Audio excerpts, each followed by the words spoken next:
Pseudoscience consists of statements, beliefs or practices that claim to be both scientific and factual, but they are incompatible with the scientific method.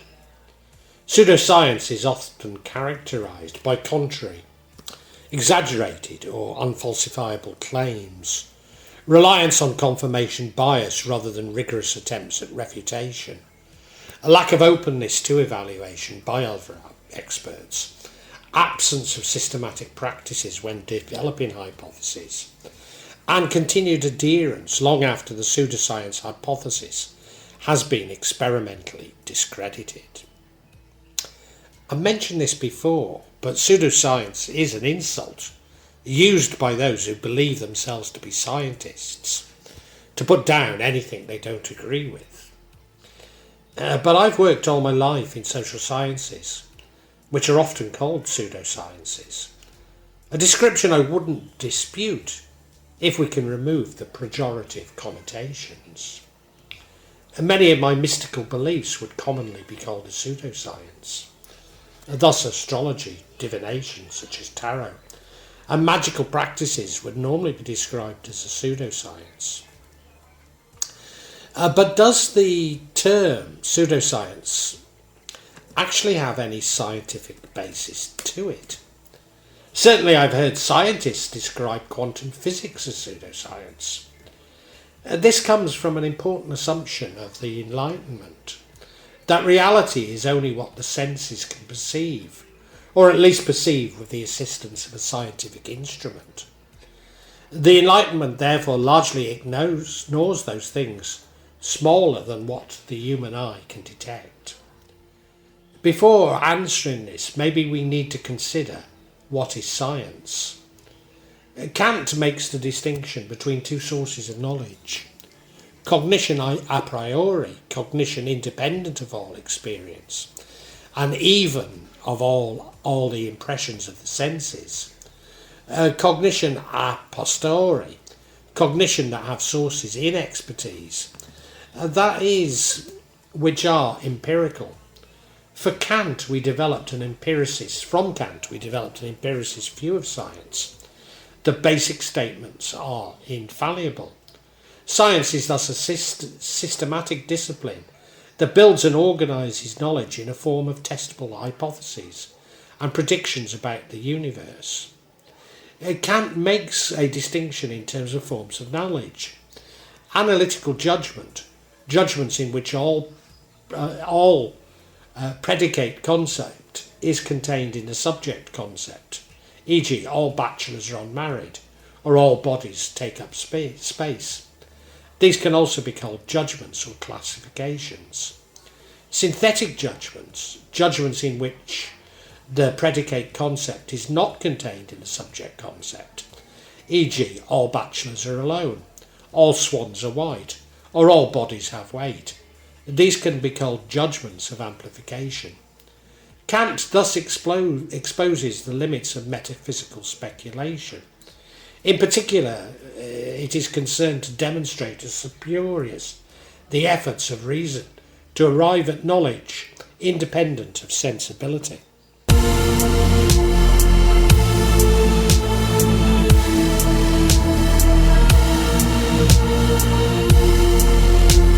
Karl Popper rejected the empiricist view of science. According to him, they are descriptions in relation to a theoretical framework. Popper famously defined science as a system of knowledge based on falsibility, meaning the scientific theory or claim must be potentially testable and refutable through empirical evidence. Scientific theories are thus abstract in nature and can be tested only indirectly by reference to their implication. For Popper, scientific theory, and human knowledge generally, is irreducibly conjectural or hypothetical, and is generated by the creative imagination to solve problems that have arisen in the specific historico-cultural setting. In particular, Popper argues that no number of positive outcomes at the level of experimental testings can confirm a scientific theory, but a single counterexample is logically decisive. It shows that the theory from which the implication is derived to be false. A statement which confuses the hell out of most scientists, as this simply isn't the way that they've been educated. Popper held that rationality is not restricted to the realm of empirical or scientific theories, but it's merely a special case of the general method of criticism, the method of finding and of eliminating contradictions in knowledge without ad hoc measures. According to this view, rational discussion about metaphysical ideas, about moral values, and even about purpose is possible. Of course, this is in sharp contrast to what most scientists believe. From Popper, I would argue that science is a philosophy of the Enlightenment, a philosophy whose features include that there are objective universal truths, that these truths can be measured through experimentation. As a result of experimentation, we're constantly adding to human knowledge and therefore progressing. That no problem is beyond the scope of the scientific method. Problems are best solved by dividing them into manageable chunks. That these chunks can be reformulated to produce a whole. Thus arguing that something is a pseudoscience is really suggesting that it lies outside this Enlightenment philosophy.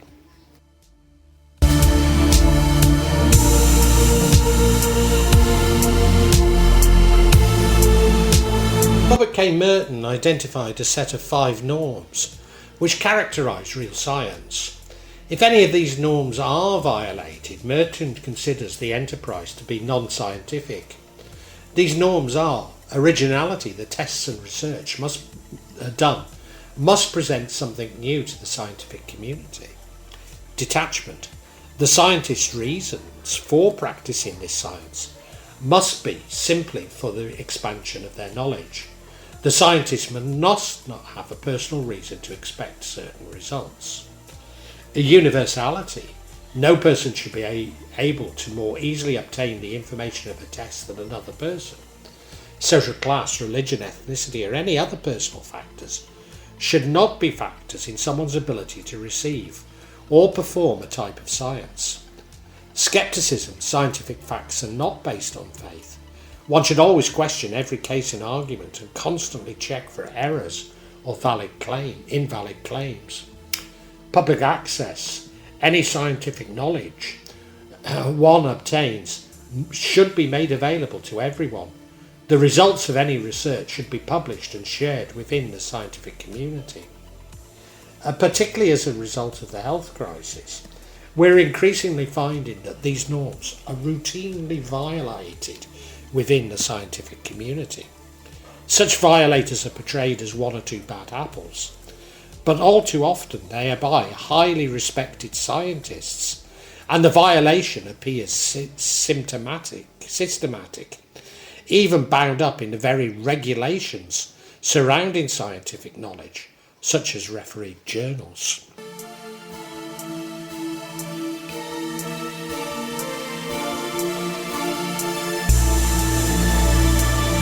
As a Muslim, I believe that which is below the moon is corrupted by being obsessed with the temporal. Time, being a human construct, diverts us from Allah and His creation. Indeed, some might call the temporal as being a source of evil, as it diverts us from Allah. But so much of the measurement of empiricism is based on the temporal. That's right, what we see as scientific facts are dependent on human constructs. Maybe this is a little abstract, so let me elaborate. What is time as we know it? It's not a natural dimension, but a concept that we measure through a variety of methods, but initially through mechanical devices. Indeed, another feature of the Enlightenment that I failed to list is the belief that all of God's creation can be understood by a machine. I realise that this still seems very abstract, but prior to mechanical time, we used sundials. These were dependent on the position of sun, which changes over the course of the year, and by location. Thus sundials measured a natural time. in harmony with the seasons and the agricultural economy, whereas mechanical clocks suggest that sundials are inaccurate because of the variability. We can therefore see mechanical time as an attempt by man to control the natural environment. Again, this is another feature of the Enlightenment, that it is right and good, even progress, for man to control nature. Whilst you might not agree with me that natural time is superior to mechanical, after all, imagine running a transport system like trains without mechanical time. In fact, it was the railways that eventually brought about a standardised mechanical time. Perhaps you can now see that science is simply a philosophy and not a universal truth.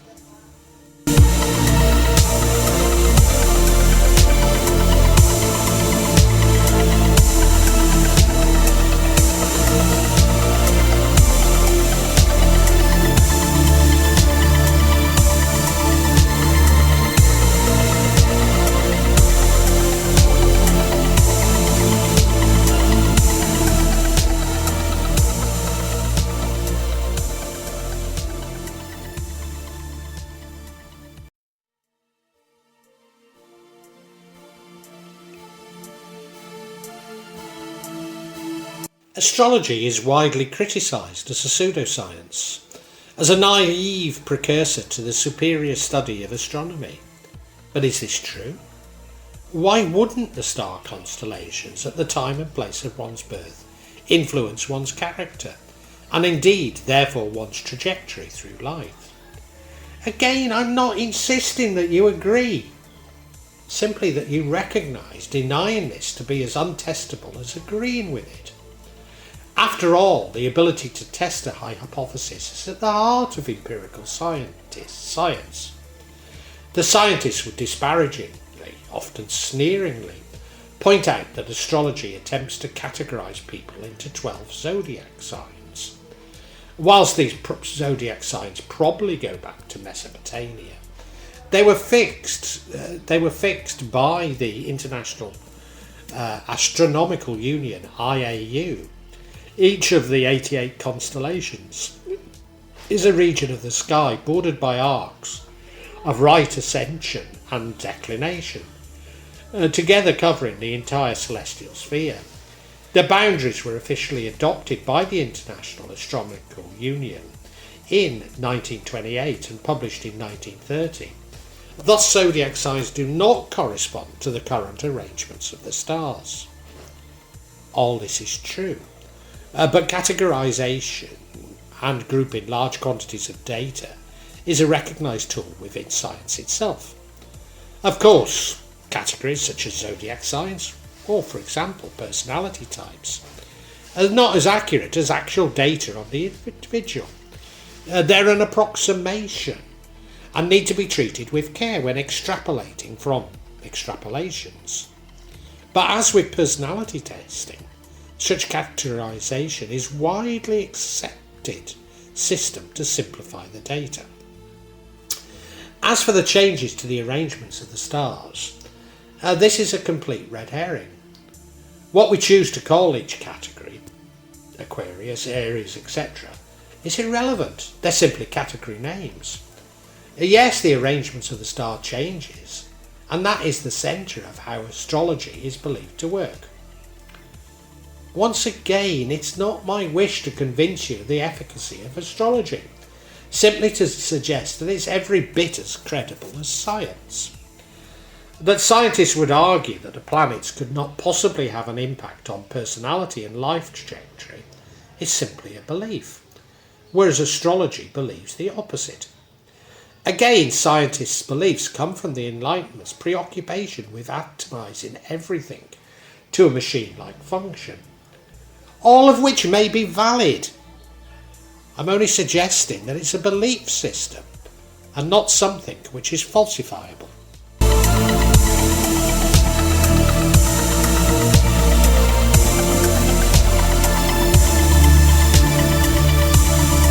In defence of astrology, maybe natural time is superior to mechanical time when looking at God's creation. Could the seasons and natural patterns not have more influence on personality and life trajectory than man-made constructs like mechanical time? Indeed, the constellation of the stars itself is simply a convenient measure of natural time and location. Thus, the constellation is not so important, but the configuration of natural time and location. A divine temporal, if you like, rather than an attempt by man to control God's cosmos. In fact, Carl Jung believed that correlations between the positions of heavenly bodies at the time of birth and an individual's development were defined as being a causal and not directly caused by the planets. Again, as a Muslim, we cannot know Allah nor the nature of the cosmos. Thus, astrology may itself be a man-made construct, which approximates the forces from the cosmos. But at least it's an attempt to harmonise with God's creation and not to control it. Many see zodiac forms as Jungian archetypes, as indeed are the tarot cards. Indeed, Jung's interest in psychology gave rise to the study of psychological astrology or astropsychology. But psychological astrology has been criticised for confirmation bias, and astrology is widely considered a pseudoscience by the scientific community. Perhaps this observation points to how, so often, that which is labelled pseudoscience is an attempt to merge classical science with psychology. But when the merging is between quantum physics and psychology, the theories appear to have even greater resonance, as Jung and Wolfgang Pauli attempted in developing a theory of synchronicity. Again, why wouldn't a conscious body have an influence over what is assumed to be inert, as indeed the double slit experiment appears to show? Of course, there's always a danger of confirmation bias and many potential fallacies, but that something does not conform to a rigid scientific experimentation means exactly that. It probably cannot be measured. Returning to Popper, just because something cannot be observed or measured does not make it false. It probably does mean that it isn't science, and the term pseudoscience is acceptable, except that those using it see it as a negative observation.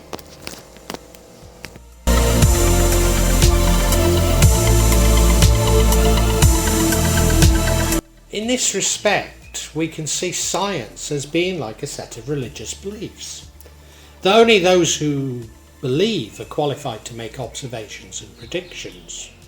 The non-believers' views are thus invalid.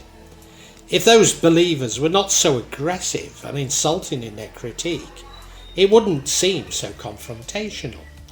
But whenever I'm met with such thinking, I am unmercifully ridiculed and abused, simply for not holding the same beliefs. It's demanded that I justify my beliefs and propose an alternative, using the very framework and logic of the scientist, which I've been at pains to display that I am not, although I have worked as one, when I am simply suggesting that science is itself just another set of beliefs, a set of beliefs which fails to meet its own high standards when analysed critically. Thus, accusations of pseudoscience is analogous to the early modern witch hunts, an unrestricted attempt to oppose a rigidity of thought and indeed hierarchy of control over the common man.